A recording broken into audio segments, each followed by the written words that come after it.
Hello. Welcome to Just the Dis, my channel. My name's Brian. We talk about Blu-rays here. And today we're going to talk about some Blu-rays of films from one of my favorite directors, Robert Atlman. And I'm even wearing a shirt. But this was inspired in a way by this most recent Blu-ray from Paramount of his film Popeye from 1980. Of course, the classic, animation comes to life musical that he did that I think has been, I don't want to say marginalized, but I don't feel like it's talked about enough for what it is, which is a really sweet and well-designed and well-performed musical. You know, it's got some great musical numbers. The sets are incredible, and they were built at great expense at the time in some Grecian islands, I believe. There's a whole featurette on here about it, but I hadn't seen this movie in a long time. This is a movie that I saw maybe for the first time on television, I think. So I hadn't seen it widescreen since I watched the DVD. Obviously, that was the first time I could have seen it that way. But seeing it on this new Blu-ray, the transfer is wonderful. It looks great. It sounds great. And I'd forgotten just how delightful a movie it is. Production history aside, critical reception aside, and critical reception at the time, of course, I feel like this is still a wonderful film and one of those that's very intriguing from such a quirky filmmaker. He definitely puts his own quirky touches on it. He brings his stock company to bear on the production, and folks like Paul Dooley and Shelley Duvall, obviously a big part of his stock company, and she's incredible as Olive Oyl. I do think it's pretty remarkable when you can have a cartoon character brought to life like Popeye is with Robin Williams and like Olive Oyl is with Shelley Duvall. I think, it rarely has, real life casting been quite as spot on perfect as it is with those two. But anyway, very pleasant film. And considering that it's only about $10, I want to say, it's you get a decent amount of stuff here because you're also getting some special features, some featurettes. I want to say they are a couple of these are in the 20 to 30 minute range, but you get Return to Sweet Haven, a look back with Robin and the Altmans, the Popeye Company Players, talking about the cast, Popeye's premiere, and the Sailor Medleys, which is the songs from the film, which seems to be a thing that Paramount is doing with some of their releases, where they're allowing you direct access to specific songs from the film. If you just want to hear a song, you can select it almost like a playlist. So I've seen that on more than one Paramount release, which is a cool idea. Anyway, so watching this movie, I was inspired, as I said, because Altman is one of my favorite filmmakers, to kind of put together a little stack of Blu-rays of some of his other films that, like this one, I feel like are a little bit less discussed. Although, there's a varying sort of degrees of which Altman films people know. I mean, there's some in the Criterion collection. I don't have any I do have one actually in here from Criterion, but a lot of his films that aren't in the Criterion collection, I feel like aren't talked about as much, as great a director as he was. So anyway, some of these would pair well with Popeye. Some of them are just quirky, interesting Altman films that I like. This one I think would pair with Popeye. It is a very quirky cult film from 1970. Brewster McCloud has, of course, Harold and Maude himself, Bud Cort, as Brewster McCloud. This is before he did Harold and Maude, by the way. And he plays a guy who lives in the Houston Astrodome, kind of in a storage area with his mom, sort of, played by Sally Kellerman. And they may or may not be bird people. And there is also sort of a murder mystery thing happening where people are getting pooped on by birds and they're ending up dead. And anyway, quirky and enjoyable. Shelley Duvall also in this. Maybe her first movie, maybe her first Altman. And she is a tour guide at the Houston Astrodome, and she sort of hits it off with Bud Cort, and so that's cute, but that's going on while the murder stuff is going. I found a great Letterboxd review that I just want to read to you guys, just a section of it, from this gentleman named Laird that I follow on Letterboxd, and his opening paragraph I just thought was a really good summation of the movie. So he says, turns out watching this as an adult instead of a high schooler who wanted to see more movies like Harold and Maude was a much more rewarding experience. This is Robert Altman's Playtime, a sprawling, somewhat free-form series of gag-filled scenes that are loaded with social commentary and criticism. It's an incredibly angry movie that uses a spoonful of sugar to help the vitriol go down. He actually goes on to say a lot more about the movie, but I just really like that opening paragraph. Calling this his Playtime is really intriguing. And as much as I love Jacques Tati, I had never really made that connection. I'd really never thought about it that way. But when I do, I could totally see it. This could be a double feature with Playtime. That would be really neat, I think, actually.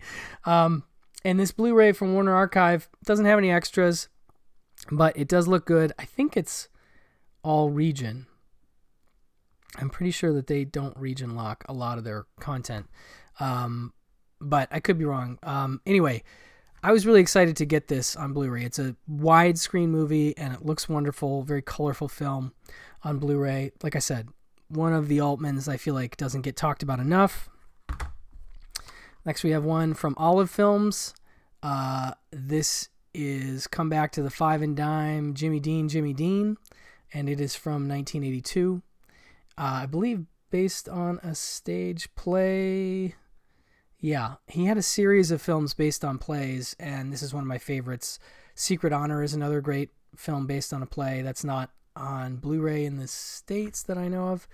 But anyway, this one is about a group of James Dean devotees. These women, they have a James Dean fan club that meets at this Five and Dime. It's in rural Texas. Some of the members of the group you can see on the front here. You have Sandy Dennis, Cher, Karen Black. You also have Kathy Bates and Marta Heflin. Sudie Bond works at the Five and Dime. And it's really interesting the way that Altman does it, because the Five and Dime itself is like a soda counter. It's like an old drugstore, and it has some mirrors. And what he likes to do is he'll jump back and forth between present time and the past and some key moments for them because they've been friends for a long time. And so he'll go into the mirror and sometimes start showing flashbacks in the mirror. And you'll have the same actors playing themselves as younger. Usually just means changing their hair and their costume a little bit to look more high school. And you get to sort of see their relationships and how things played out and maybe some animosities that are still left. And so it's kind of a mystery in a way. But these actors are all fantastic. Just an incredible cast of women that I've always found to be just absolutely captivating. And so this one is just really special to me. And this actually has an intimate interview with playwright and screenwriter Ed Grasick, who wrote the script. And that's a rare thing for an Olive Films Blu-ray. There is also a Eureka Masters of Cinema Blu-ray of this, and another one I'm going to mention later that I think have a little bit more features, and I think I need to get those as well because, as I said, this is a film that's very important to me, and I like it a lot. So another quirky Altman, Come Back to the Five and Dime, Jimmy Dean. Then we have more of a thriller with this one, Images. Altman was incredibly influenced by Bergman's film Persona. If you've ever seen that film, it's a very dreamy film about two women, one who doesn't talk, one who's sort of a caretaker, and they have a sort of a slow melding of the personalities and sort of a switching of personalities, and it's just a very psychological and strange film. More of an influence on the next movie I'm going to talk about, but definitely an influence on this as well. One of Altman's, I think, most underrated movies, although it getting a nice Aero Academy Blu-ray definitely helps. but it's basically the story of this woman played by Susanna York, who is a children's book writer. And in fact, I think Susanna York wrote her own children's book, and there's even a bit of her reading her book about unicorns or something at the top of the movie. And she's living in a sort of a remote cottage with her husband, played by Altman regular Rene Auberjonois, who I always remember from Benson. And she's definitely having some kind of a schizophrenic episode throughout the movie. And so we're watching it from her point of view, just in terms of she'll get a phone call, and at first it's like a friend of hers, and then suddenly it's a woman telling her about her husband having an affair on her and where he is. And then that voice goes away, and then she'll see her husband come home, and he'll leave the room, and an ex-lover of hers that's been dead for 3 years suddenly walks into the room, and she freaks out. And so it's a very, like, what's real, what's not, unreliable narrator kind of thriller. But it is fascinating and really well made, and I just really like it a lot. It just will bore itself into you. Like, it's pretty unforgettable. Great special edition from Arrow. Looks great. Has an audio commentary by Sam Deegan and Kat Ellinger, which is, just perfect as far as I'm concerned.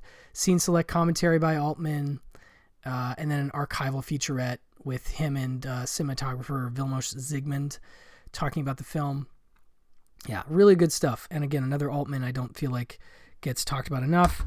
This one, maybe the most well-known in this stack because of the Criterion release, Three Women, starring, again, Shelley Duvall and, of course, Sissy Spacek.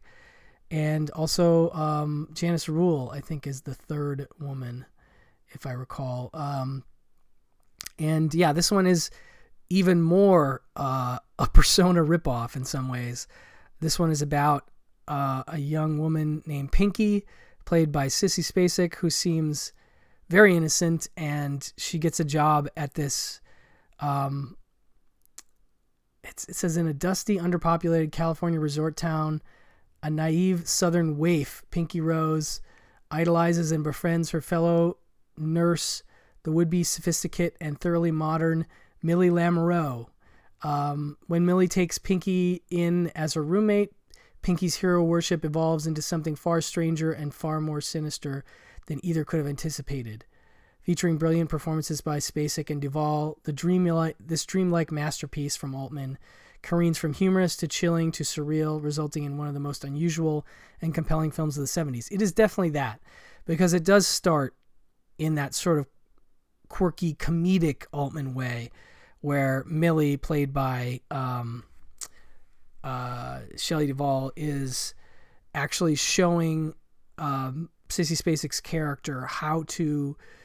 It is sort of a resorty thing, but it's also like physical therapy for older people, like walking them in a pool with their walkers and stuff like that.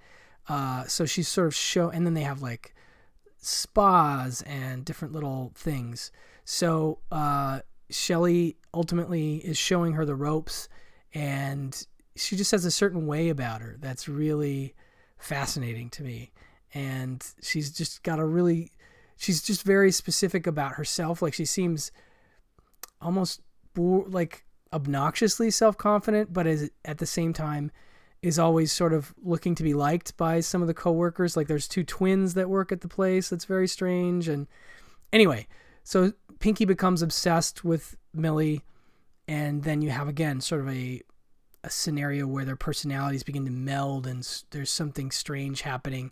And it's just like no movie I've seen. I mean, Persona, obviously, but even Persona, it's not really like that either. It's its own thing. And I love it. I really love it. Watching this Blu-ray again, I was reminded how much.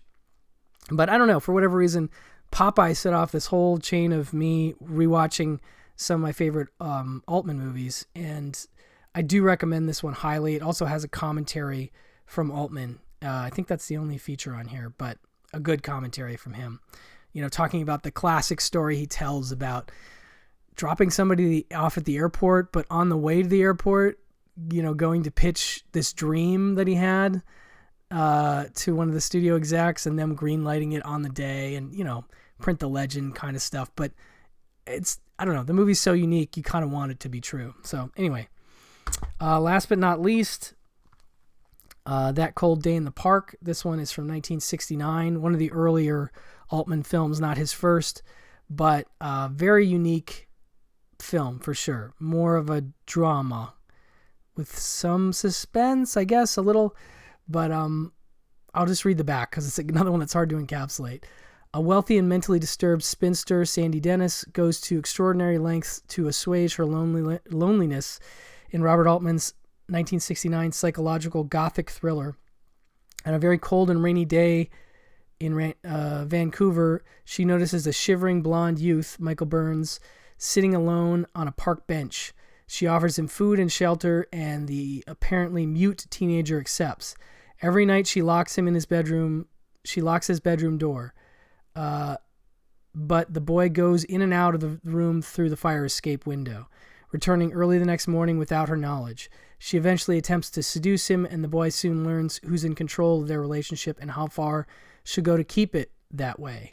Masterfully shot by Laszlo Kovacs. So yeah, that is an encapsulation of the movie, but it's more than that encapsulation would lead you to believe. Sandy Dennis is very good. She does live in a really posh apartment and has some money and has some friends, and it does seem very lonely. And so it seems like she ultimately is looking for some kind of companionship, and she finds it in this young man who she happens to see sitting out in the rain one day.